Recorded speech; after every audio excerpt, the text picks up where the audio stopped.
I've always known I was different. I've never exactly fit in. Is it the clothes I wear? Been this way all my life. If I were to compare myself to something, it would be art. Weird and different like me. Art is not just pen and pencil, mindless lines and strokes. Art is an expression, feeling and emotion. The Cloud Gate downtown was a British sculptor Anish Kapoor's first outdoor piece. It was meant to mirror the Chicago skylines and was shockingly inspired by liquid mercury. I was looking at the Cloud Gate one day, like I do every Tuesday, and I met someone.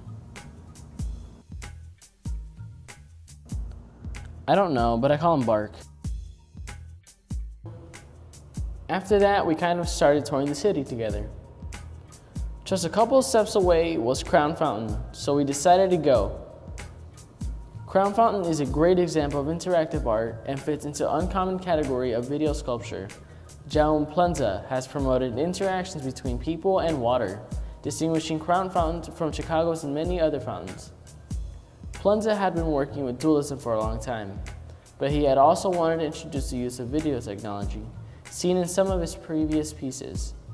With doing so, he had hoped to overcome the obstacles of creating an interactive relationship between the viewers and the art, and was amazed to discover he had achieved that when it became a public water park for children within the hours of opening.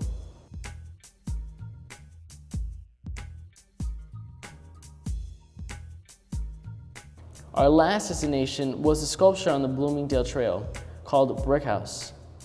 It was completely made out of recycled rubber tires and stainless steel.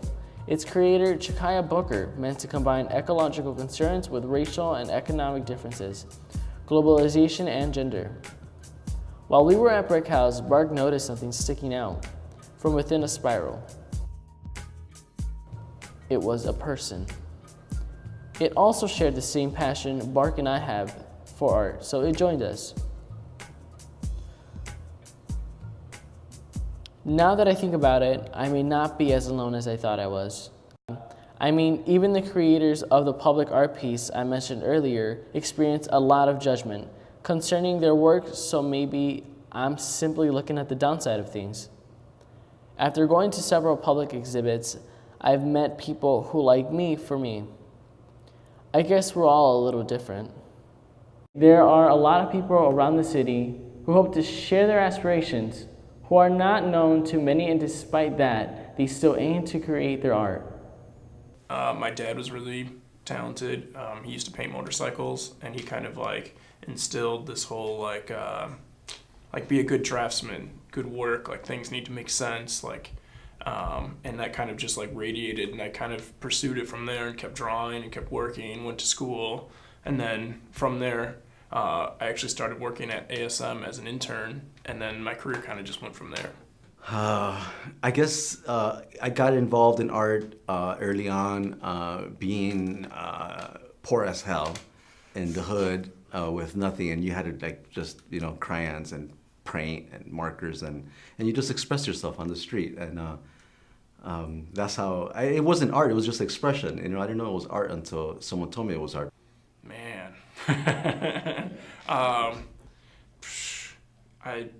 It breaks down to like designers. They design buildings, there's murals, there's color, there's like all these things that maybe you don't think about every day, but all these things are thought out, and they're usually behind it is a creative person.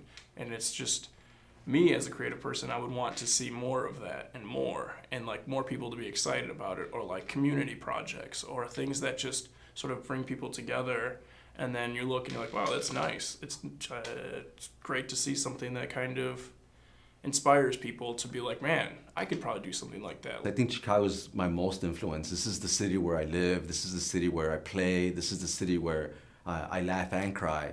A lot of my artwork is a representation, is a expression of how I live in the city. So I think the city is a big part of my art. It's a way to give back to it, and it's a way to describe to other people how I see my city. A combination between my brain and my heart.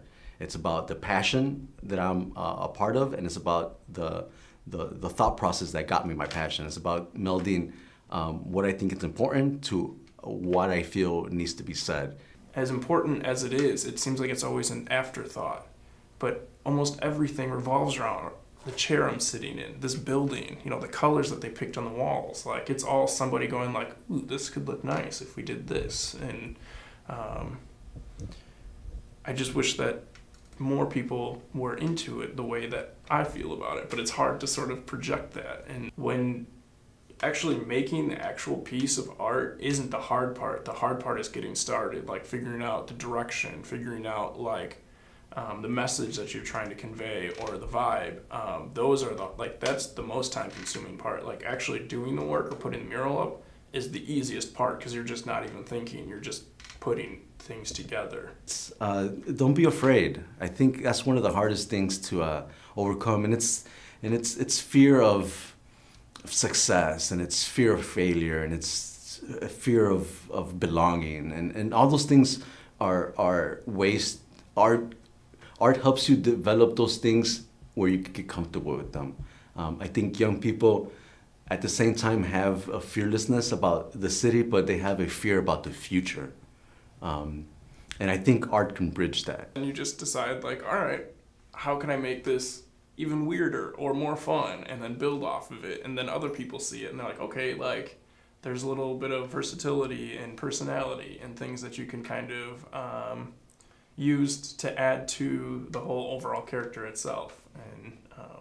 And basically I took it as one thing at a time and one bridge at a time, and just tried to figure out like, what can I do next? How can I sort of pursue this, or how could I help somebody out? Or I would put myself out there, and it was all just the people from the city, and I couldn't be happier to be here and work with like people who've done art, like Chicago Public Art Group, or like they would show me little things, and I feel like I learned more being in the city around people than I did when I went to school for it.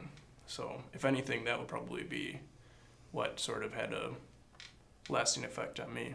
So create your art, whether it's dancing, singing, painting, or sculpting, as long as you're doing what you want to do.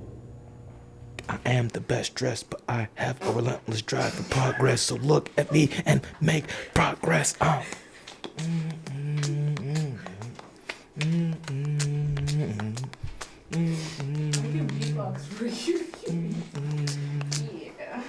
Low key, I'm kinda hungry, but if you look at me, we need unity. This country's falling apart.